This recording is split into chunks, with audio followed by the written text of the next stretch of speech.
Guys, welcome to day 4 of 25 Days of Christmas with TJ. Sunday night, we made it through the first weekend in December. We're getting closer to obviously closer to Christmas. We've looked at my Premier Dash 8, my Premier Chessie Jeep 30, and the Rail King Scale Amtrak Dash 8.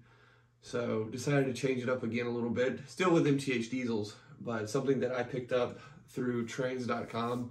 Not sponsored, don't worry, not another code. But I picked it up to them. Really good price for what it was. It had already been weathered some, which was fine for me because it was wanting something to do with a weathering project. But I picked it up for under 250 bucks.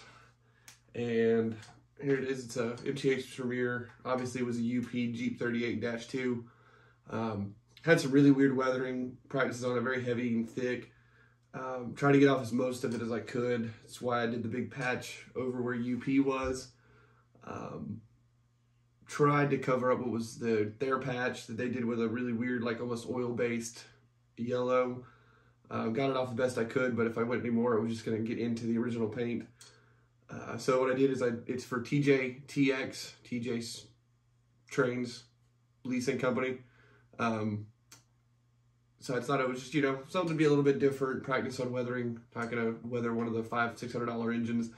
So I picked up this one, like I said, had fun working with it, working on some weathering practices a little bit. And I do have to give a shout out, or blame, however you want to put it, to Tom, my buddy Tom. Some of you guys might know him as 3Rail Tom.